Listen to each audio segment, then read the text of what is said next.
Quer melhorar o seu desempenho na cozinha? Ou começar uma carreira na gastronomia? Bem-vindo ao Gastronomia e Alimentação Aprendendo com o Senac. Aqui você aprende receitas com histórias, técnicas de cozinha e dicas de empreendedorismo. A teoria e a prática em um só lugar. Vamos começar!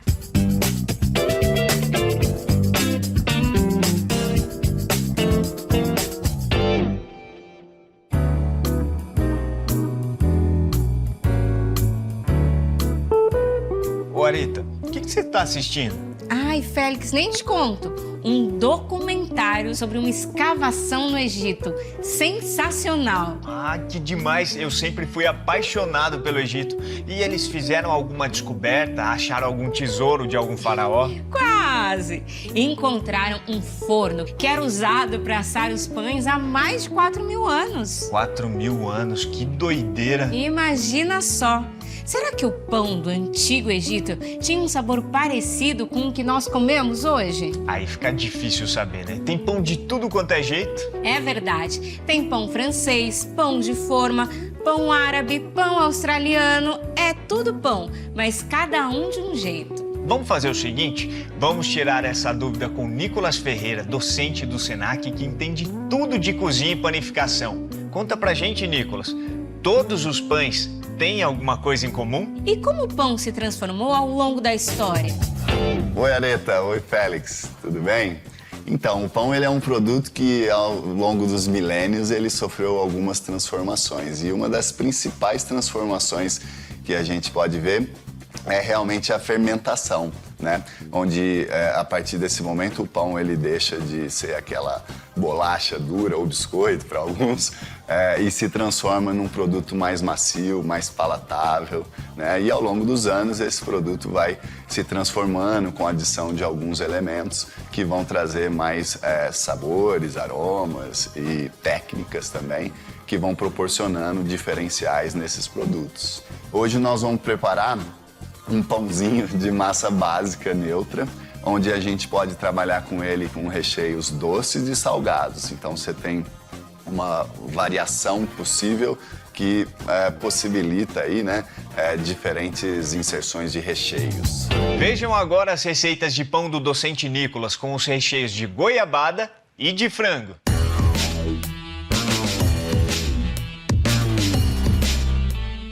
Então nós vamos começar a preparar essa nossa massa básica. Vamos usar alguns ingredientes, entre eles a farinha de trigo, no caso, leite em pó, açúcar, sal, fermento biológico fresco, no caso, que poderia ser o seco também. Aqui eu tenho os ovos e aqui tenho manteiga e água. Então aqui eu vou fazer a mistura dos secos. Então vou colocar aqui o leite em pó, açúcar, sal. Aqui, então, eu vou colocar a farinha e já vou dar uma peneirada nela.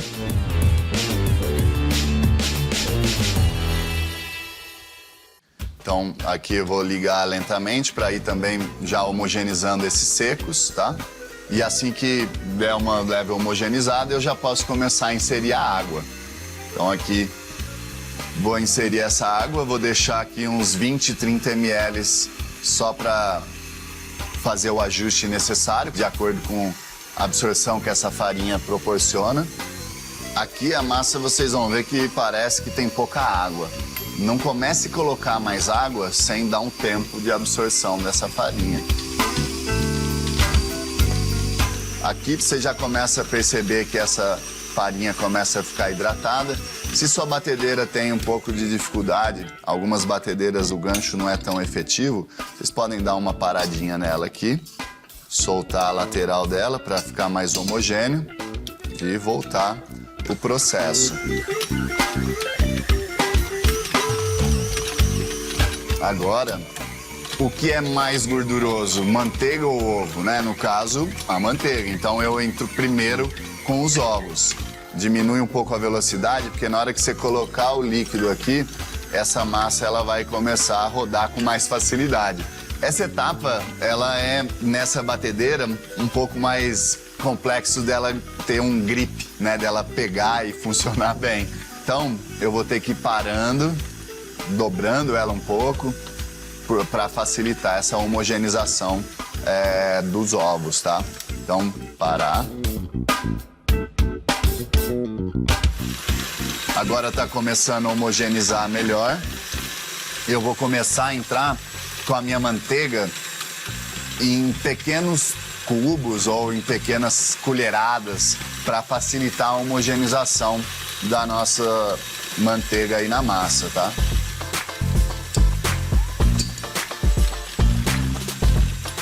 O pão, ele bate em média uns 12 minutos. Se você for fazer esse trabalho manual, você vai ter que fazer uma sequência de sova contínua, né? E considerar talvez uns 3 minutos a mais do que a batedeira. Então eu já troco a minha academia, vou sovar isso aí na mão mesmo. Ah, boa. Eu vou na batedeira. É mais prático, né? Aqui, ó, nós temos já quase 2/3 do tempo do batimento realizado. Então a gente pode dar uma parada na batedeira para observar essa textura. Vocês perceberem que não tá com muito ainda desenvolvimento da malha de glúten que a gente fala. Então, aqui a gente usa uma espátula flexível que a gente chama de espátula do padeiro. É uma espátula que facilita a remoção dessa massa que vai grudando. Quase no fim do processo é legal que você retire essa massa aqui eventualmente. Vai depender do seu bowl, da efetividade da sua maceira, né?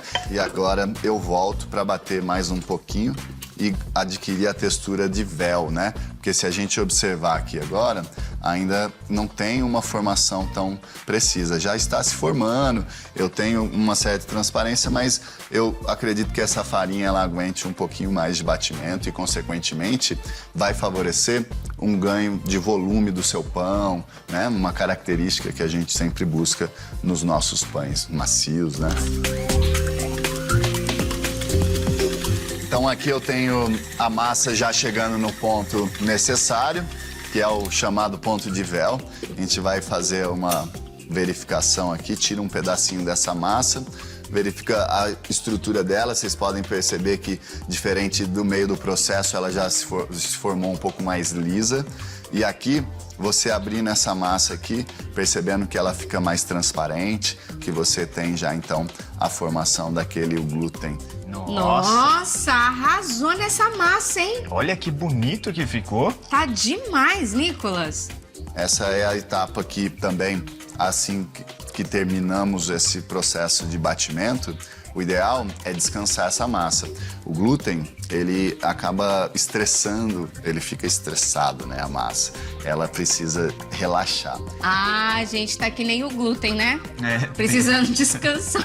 que descansar, dar uma relaxada. Não pode ficar estressada. Até o glúten. Você viu só? É importante. Então, esse relaxamento, ele deve ser feito uma bola, né, com a superfície lisa, porque isso vai impactar na nossa modelagem depois. Então, eu vou acondicionar ela num bowl e vou garantir que essa massa descanse. A receita a gente sugere 10 minutos. Por quê? Porque depois eu ainda vou porcionar ela e bolear novamente. Mas, em média, se você já tem ela na porção exata, que você já vai modelar, o ideal é mais uns 20 minutos de descanso para você garantir que essa massa, ao momento que você começar a abrir ou modelar com as mãos, ela não fique retraindo. E aí, na hora de levar o pão para descansar, o ideal é que esse pão fique coberto. Então eu vou trazer aqui o plástico filme, vou cobrir ele para evitar que essa superfície resseque. Porque se essa superfície ressecar, vai atrapalhar a estética do meu produto. Então eu vou levar agora o pão para descansar, coberto, como foi dito. Posso inclusive manter ele na geladeira, que eu vou evitar que ele fermente, tá?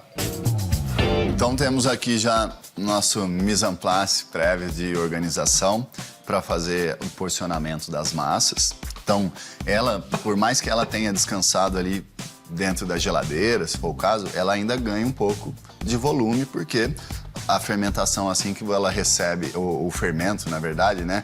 O biológico, assim que ele recebe farinha e outros elementos, ele já começa sua atividade. E se seu glúten estiver bem formado, ele começa a ganhar volume. Então, aqui a gente tem já essa massa pronta.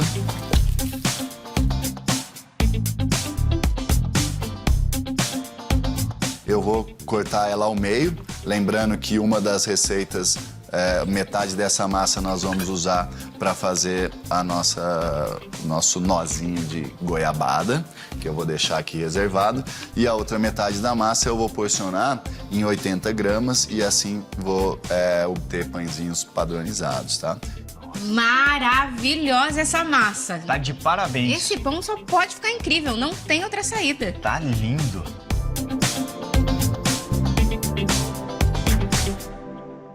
Eu peguei uma parte daqueles restinhos que sobraram aqui do porcionamento, coloquei a maior na superfície, vou trazer aqui, abrindo ela e garantindo que essa superfície fique lisa. Vocês podem fazer na mão, assim, se não tem muita habilidade, com mais facilidade, mas também você pode trabalhar com ela na palma da mão ou ainda em cima da bancada. Eu gosto de trabalhar com ela na palma da mão, eu acho que facilita o processo e garantam que essa base da massa seja bem fechada para que ela possa, então, ter uma estética final boa, tá? Então, eu vou fazer isso em todas elas. Areta, olha a habilidade do Nicolas em fazer essas bolinhas. Olha o movimento que ele vai fazendo. Ele trata a massa com tanto carinho, né? Realmente dá pra ver o quanto ele ama a cozinha. Então a ideia é trazer para baixo essa borda que não tá com bom acabamento. Então o meu dedo, ele vai fazendo isso. Esse é o processo. E no final você tem um produto boleado. E aqui nós vamos descansar novamente. Então, o que eu preciso fazer novamente? Colocar um plástico para evitar que a superfície resseque. Nicolas, estamos adorando a receita, mas você poderia explicar para a gente, já que a massa vai ser utilizada tanto para a receita doce como para a salgada, ela precisa ter um sabor neutro? Sim, é importante que uma massa que tem essa versatilidade seja mais neutra, né? Então, por isso, um balanceamento de sal e açúcar moderado, né? Assim como a inserção de gorduras. Então, esse é um cuidado importante, sim. Esses pãezinhos do Nicolas estão mexendo com seu apetite, não é mesmo? Aposto que você quer ver essa turma sair logo do forno. Relaxa que vai estar tudo pronto logo mais, no próximo bloco.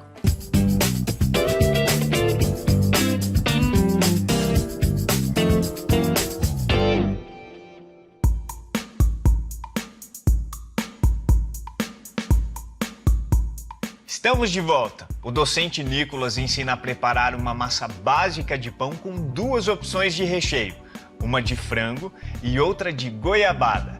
Vamos conferir agora a parte final da receita. É com você, Nicolas.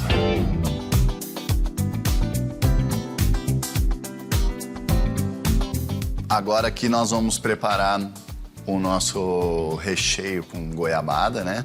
Então aqui eu vou colocar um pouco, não exagere na quantidade de farinha, coloque a farinha mais sobre a bancada e aí a gente vira essa parte mais bonita para baixo, lembrando que depois ela vai vir para cima, colocar só um pouquinho de farinha, então vamos abrir com cuidado, não precisa depositar muita força.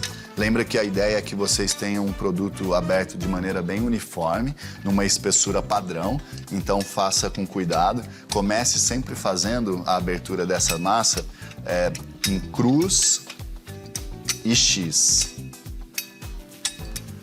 Agora que essa massa já está mais aberta, eu vou começar a espalhar. Observe que eu estou vindo do meio para fora, sempre trazendo essa massa e buscando obter uma espessura padrão, tá vendo?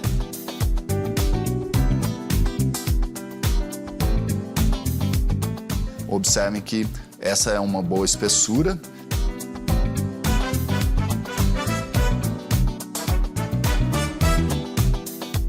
Então, tenho a lâmina de goiabada, vou trazer ela sem ficar puxando muito. Nós vamos fechar, evitar que fique com bolhas de ar.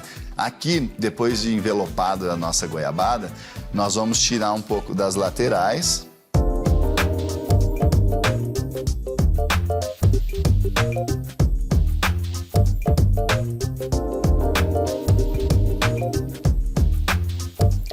aqui nós vamos fazer uma trança, né?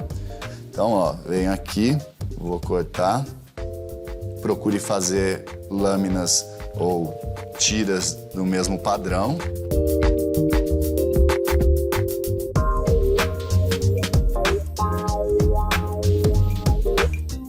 E agora, o que eu vou fazer? Eu vou trançar ele aqui, trazendo e cuidando para que essa trança, quanto mais cuidadoso e padronizado você fizer, mais bonito vai ficar no final. Então, eu trago para o meio,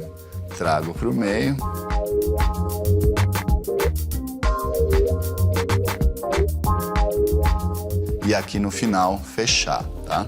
Então, esse é um.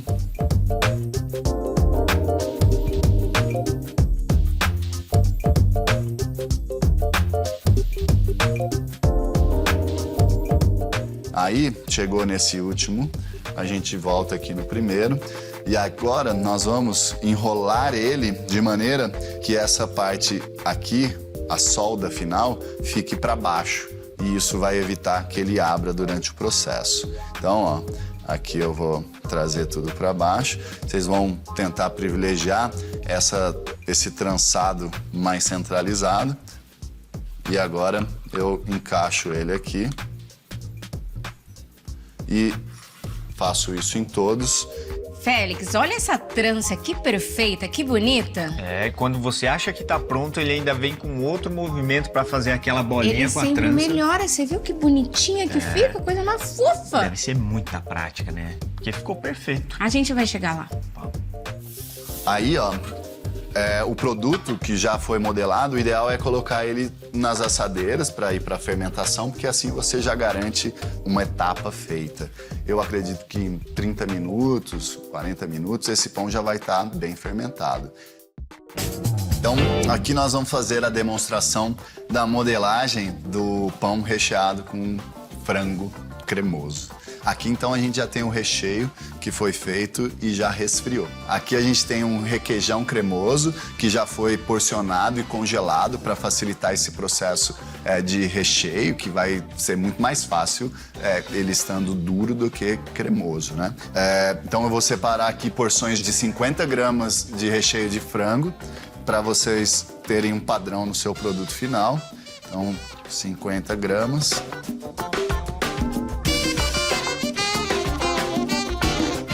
Eu vou abrir, então, uma conchinha com a massa e aí eu vou entrar, então, com a primeira parte do recheio.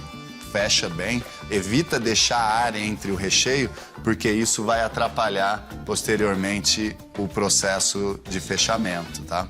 Bom, o Nicolas é dos meus. Olha esse recheio que ele acabou de colocar, bem generoso. Muito mesmo. Será que a gente vai provar?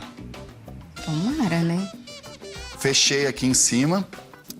E aí você vai fazer aquele mesmo processo de alisamento da massa para ter uma superfície bem aparentada, né, ou com uma estética bonita. E aqui embaixo, depois de fazer esse boleamento, você vai fechar ele fazendo um biquinho aqui, garantindo que todas as pontas estão fechadas, tá? Eu vou colocar ele sobre uma forma. E aí essa forma, você pode colocar um papel manteiga, você pode colocar um desmoldante, né? Mas também você pode usar um tapetinho de silicone que aguenta temperaturas altas. Aqui nós vamos repetir o processo. Eu vou fazer mais uma com essa mesma modelagem e depois eu vou fazer uma outra versão dessa modelagem.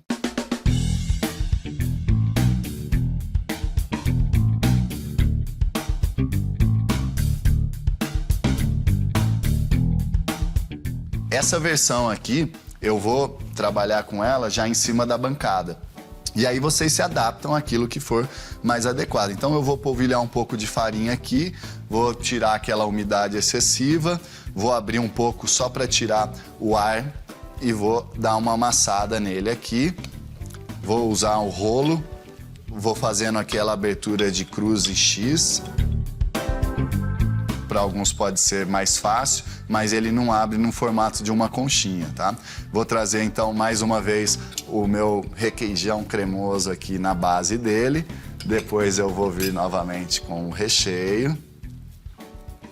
E aí eu vou repetir o mesmo processo que acabou de ser feito com a outra modelagem, tentando garantir que o fundo dela fique bem padronizado na proporção de massa recheio. E já tenho outra formatação desse pão.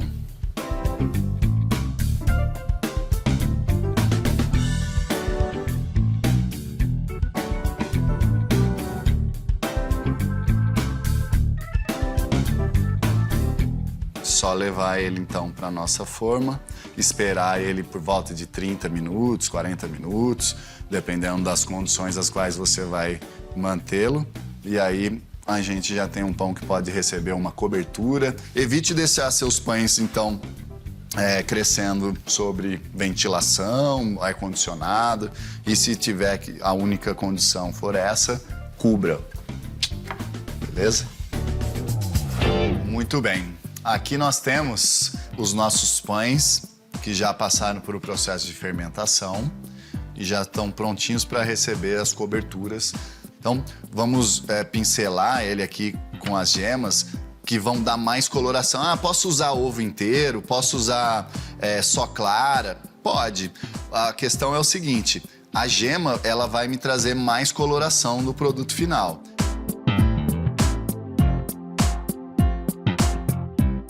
Vou colocar uma cobertura de um açúcar cristal, poderia ser um demerara, poderia ser alguma outra versão que te agrada também. Já está pronta, temos nossa cobertura, já propício para ir para o forno. Forno esse que deve estar aquecendo. Eu vou colocar ele aqui atrás e vou fazer a cobertura do nosso pão com recheio de frango cremoso, tá? Aqui eu tenho algo que, como eu disse, é uma variação, eu não quero pôr gema, posso pegar esse pão, coloco um paninho aqui umedecido sobre um prato e aí eu vou vir aqui e vou passar ele nesse paninho umedecido e aí eu venho e faço o mesmo processo em cima do gergelim. Eu vou aqui fazer alguma variação para vocês terem diferentes possibilidades. Vou fazer uma versão do pão com orégano. Então aí não vou rolar ele no orégano, mas poderia também.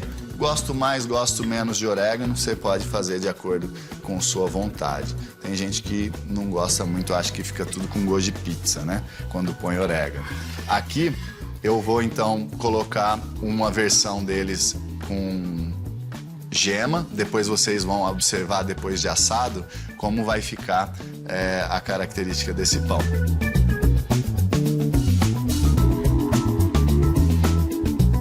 Vou colocar aqui o parmesão. Vou fazer ele aqui também, para ter bastante parmesão, que parmesão é algo que as pessoas gostam bastante. Eu gosto mais da de parmesão ou de gergelim? Parmesão. Eu acho que você quer os dois, né? Tô achando também. Olha, eu fiquei curioso para provar com gergelim, hein? Então tá, eu deixo a de gergelim pra você e a de parmesão pra mim. Não tem briga aqui. Sem briga. Então temos aqui algumas versões, sempre dá aquele espaçamento. Já temos o produto bom para ir para o forno.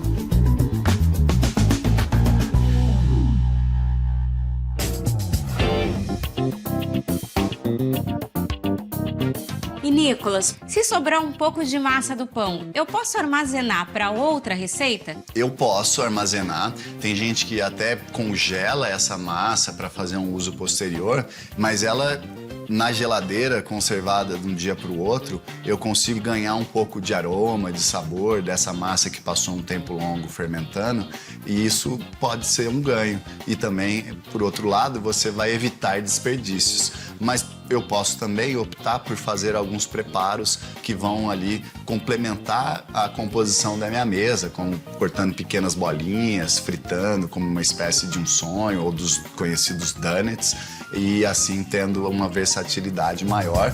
Muito bem, chegamos então na melhor parte do programa, né? A parte da degustação, mas fique tranquilo que eu vou mandar um pedaço aí para vocês, Félix e Areta, tá bom? Já estão encaminhados. Ai, dessa vez a gente vai sorrir, a gente vai ser feliz. Quanto tempo a gente não prova. Dias de luta, dias de glória, Nicolas. Obrigada. Muito obrigado, produção. Vocês são lindos. Eu já tô ansioso já. Eu já tava ansioso de ver, agora que eu tô sabendo que eu vou comer. Amigo, calma. Então eu vou fazer aqui a degustação dos pães, primeiro do salgado, depois da sobremesa, né? Aqui a gente tem então o nossa dip de queijo, né? O nosso molhinho de queijo, que vai fazer o papel do Romeu, pensando na goiabada e no queijo, então Romeu e Julieta. Mas eu vou começar aqui pelo nosso pãozinho de frango. Vamos analisar também a qualidade final dele. E aí a gente precisa considerar alguns aspectos. Então aqui a gente tem recheio em toda a extensão dele, né? Então aqui os dois lados de maneira bem uniforme. Outro detalhe importante, se vocês conseguirem visualizar, é a maciez, as bolhas que se formam devido à fermentação, né? Então vamos ver se tá bom mesmo.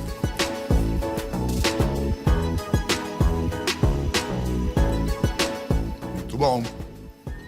Eu ainda posso fazer o uso do próprio queijo aqui, ó, do nosso queijo cremoso, para colocar nesse. Apesar dele ser previsto para utilizar no de goiabada, um queijo cremoso nunca faz mal, né? Vou cortar então o com goiabada.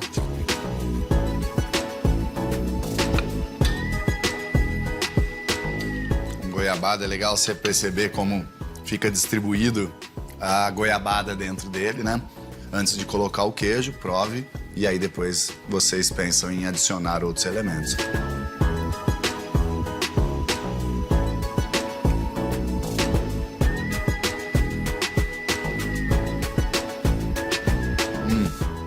Façam e adaptem esses produtos para os seus produtos locais. Alguns queijos vão favorecer isso. Produtos como marmelada também, você pode substituir a goiabada. Um abraço. Até a próxima. Nicolas, você novamente arrasou. E dessa vez, obrigada por lembrar da gente. Tchau, Nicolas. Nós adoramos essa receita, viu? E aí, por qual que você vai começar? Olha, Areta, os dois estão lindos, mas eu acho que eu vou começar pelo de frango. Eu também. E vamos dar uma chuchada aqui no molho de queijo. Vamos vai lá. Ficar. Vamos ver.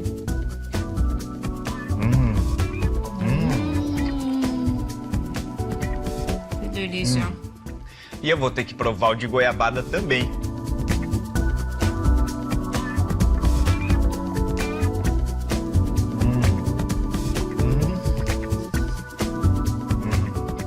E se você quiser aprender mais receitas como essa e conteúdos especiais sobre gastronomia, acompanhe os nossos próximos episódios.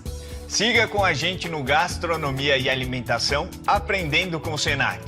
Tchau, tchau. Até a próxima. Tchau!